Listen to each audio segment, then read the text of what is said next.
Go. Hello everybody, I want to educate you all a little bit about the hip complex. We have hip flexors that do this to the knee, while we're walking, while we're running, while we're lunging, while we're squatting. Then we have hip extensors that do this to the leg or to the knee, while we're walking, running, extending up in a squat position or in a lunge position. There's a very important thing to know, that if these flexors or hip flexors get tight, they will inhibit or turn your hip extensors off. So you will become very quad dominant. Your quads will get bigger, your glutes not so much, or your hamstrings, which are your main extensors or decelerators. Having these strong will keep for a healthy knee and a healthy low back. So there's a very important stretch that you should do prior to exercising called the hip matrix. If you're really tight, you want to do something like this. A little bit of a thick, either a block or a blue pad will help. If you're not as tight, you can use towels just to protect your knee on the floor.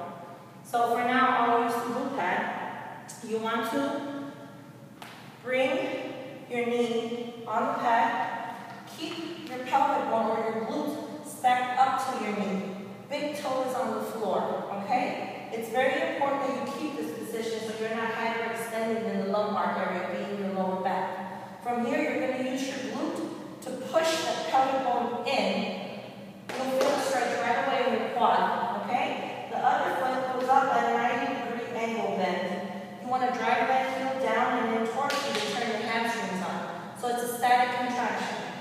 Your arms go straight up, your shoulders drop, and what you're going to do is push that pelvic bone in and just move forward a little bit, and you'll feel a nice stretch. Think about keeping a long spine as you do this. Tighten up your butt, so now you're activating your glute maximus, medius minimus, and releasing that hip flexor that runs in the front of your hip. Okay? So we have a first position is here, and then we have a lateral position, meaning moving your foot about 4 to 5 inches to the left. Okay? Keeping this hip the same. Big toe driven into the floor, heel behind your glutes.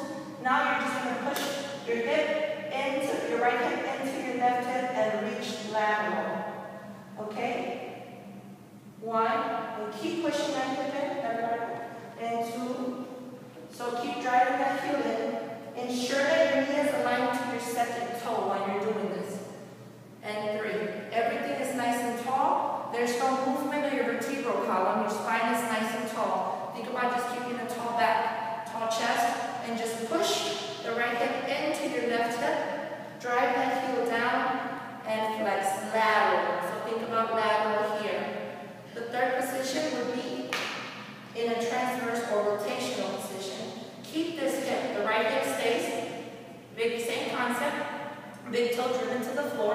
Now my legs cut out. Think about aligning your heel to your knee. Your knee's going to bend a little bit past 90 degrees as I push, or you push your right hip into your left hip. Now I give the insertion of the psoas major in the iliacus muscle in the inner thigh on the right side.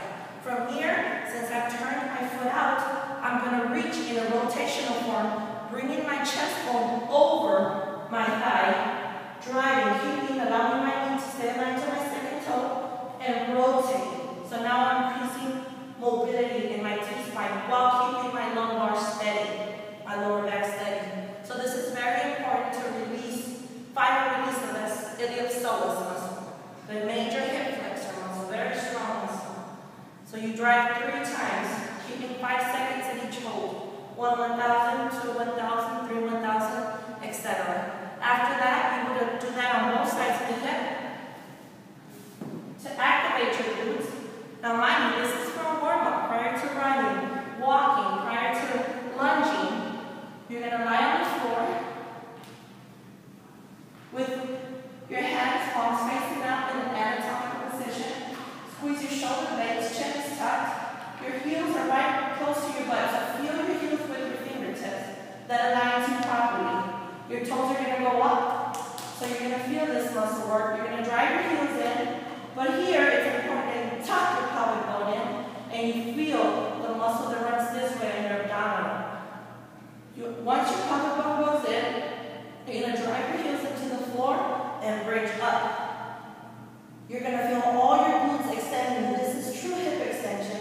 Avoid any flexion, hyperextension of the lumbar or the lower back. Tilt that pelvic bone in think about driving that navel up towards your chest bone and pause for 5 seconds and bring it down. So once again, your pelvic bone goes in, you push up through your heels, squeeze your shoulder blades together and pause, ensuring that your feet are nice and tall and straight, and bring it down.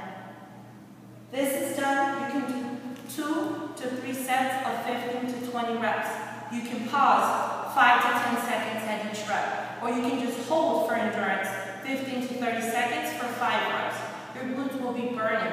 So once you go into running, walking, squatting, lunging, your glutes are going to do its job to decelerate, push up. Or as you're running, decelerate and bring that leg back. Healthy knees, healthy back. So remember, hip stretch in 3 planes of motion and hip bridging. And you'll be good to go for everything else. Next time, I will show you how to properly do a deadlift, how to properly do a squat. So stay tuned. Thank you.